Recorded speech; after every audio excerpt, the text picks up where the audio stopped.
கொஞ்ச நேரத்துல நான் ரொம்ப பயந்துட்டேன் தீபிகா.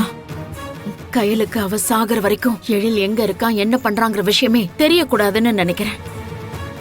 யார மன்னிச்சாலும் என்னால அவளை லைஃப் லாங் மன்னிக்கவே முடியாது. அவ பண்ணதை மறக்கவும் முடியாது. நல்ல வேளை நீ கொஞ்சம் அட்வான்ஸா யோசிச்சு அட்மிஷன் போடுற இடத்துல யார் வந்து கேட்டாலும் எழிலுங்கிற பேர்ல அட்மிஷன் போடலன்னு சொல்ல சொன்ன பாரு. கிரேட் தீபிகா நீ. ஆண்டி, நான் பார்க்கத சாதாரண ஆள் மாதிரி தெரிவேன், ஆனா பயங்கரமா யோசிப்பேன்.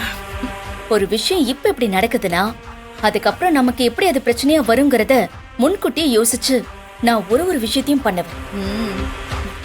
நீங்க தைரியமா இருங்க. எழில் எங்க இருக்காருங்கிற விஷயம் கையலுக்கு இப்ப இல்ல, எப்பவுமே தெரியாது. கண்டிப்பா மேடம். அங்க பாருங்க அவ எப்படி பரிதவிக்கிறான்னு. சார் என்னாச்சு? நான் சொன்ன அந்த நேம்ஸ்ல அட்மிஷன் ஏதாச்சும் இருக்கா? மேடம், நீங்க சொன்ன பேர்ல எந்த ஒரு அட்மிஷனும் இங்க இல்ல.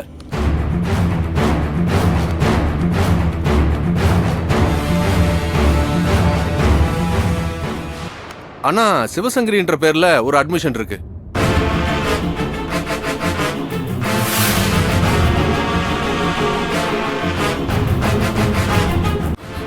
சிவசங்கரிங்கிற பேர்லயா? எந்த கேஸுக்காக இங்க அட்மிஷன் போட்டிருக்காங்கன்னு கொஞ்சம் சொல்ல முடியுமா? அது வந்து அது ஒண்ணு இல்ல, அவங்க பையனை ஏதோ காணோம்னு சொல்லி ரொம்ப ஸ்ட்ரெஸ் ஆயிருக்காங்க. பிபி அதிகமானதுனால ஃபுல் பாடி செக்அப் பண்ண வந்திருக்காங்க. அப்புறம் ரத்தம் கம்மியா இருக்குன்னு பிளட் ஏத்திருக்காங்க. மத்தபடி வேற ஒண்ணும் இல்ல மேடம். வேற ஏதாவது இருக்கா?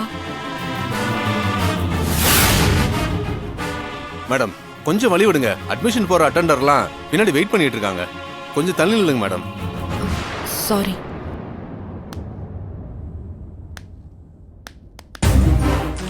இங்க நம்ம 3 பேர் இருக்கிறது நல்லது இல்ல. அவ நம்மள பார்த்ததுனாலதான் அட்மிஷன் போடுற இடத்துல போய் ஏதோ விசாரிச்சிட்டு இருக்கா. நீங்க முன்னாடி போங்க.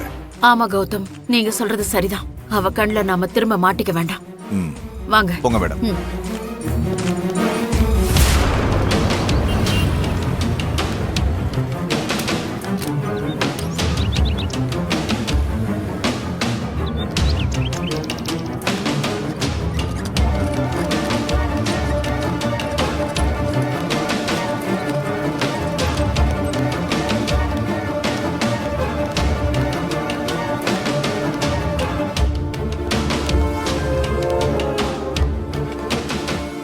Excuse me. சொல்லுங்க. கயல் சிஸ்டரை பார்க்கணும். சரி. நான் அவங்களோட ஃப்ரெண்ட் சக்தி. ஓகே, அவங்க அங்கதான் இருப்பாங்க. அங்க போய் பாருங்க. ஆமா. Thank you.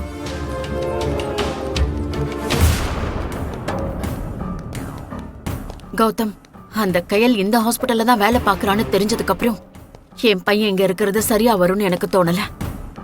உங்களுக்கு தெரிஞ்ச வேற ஏதாச்சும் ஒரு நல்ல ஹாஸ்பிட்டலோ இல்ல பிரைவேட்டா என் பிள்ளைக்கு ட்ரீட்மெண்ட் பாக்குற மாதிரியான ஏதாவது ஒரு இடம் இருந்தா சொல்லுங்க. மேடம், உங்க பையன் இப்ப இருக்கிற ஸ்டேஜ்ல அவரை இங்கிருந்து ஷிஃப்ட் பண்றது எனக்கு சரியா வரும்னு தோணல.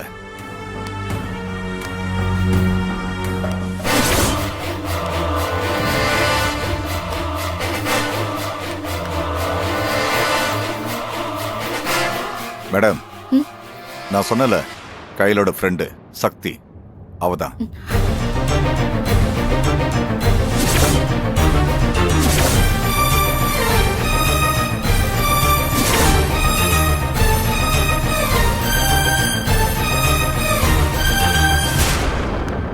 இவ இங்க என்ன பண்றான்? மேடம், கையில ஒரு டேஞ்சர்னா இவ அதை விட டேஞ்சர். இவளையும் அவளை லேஸ்ல எடை போட்ட முடியாது மேடம். எப்ப வேணாலும் என்ன வேணாலும் செய்வா.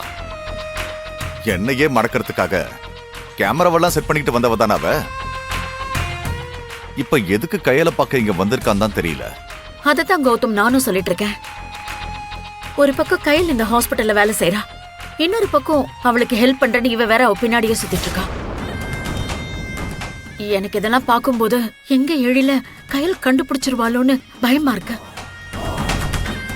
அதனால இமிடியேட்டா இங்க இருந்து வேற இடத்துக்கு ஷிஃப்ட் பண்ணலாம்னு சொல்றேன். மேடம், அத பத்தி தான் நான் உங்ககிட்ட சொல்லிட்டு இருந்தேன். அதுக்குள்ள இவ வந்ததுனால டாபிக் டைவர்ட் ஆயிடுச்சு. எதுக்கு மேடம் உங்க பையனை நீங்க இங்க இருந்து ஷிஃப்ட் பண்ணணும்? எலிக்கு பயந்து புலி எங்கேயோ ஓடின கதையெல்லாம் இருக்கு.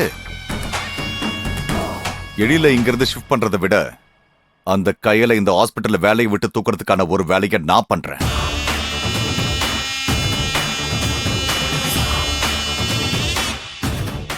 ஆமா ஆண்டி, டாக்டர் சொல்றது நல்ல ஐடியாவா இருக்கு.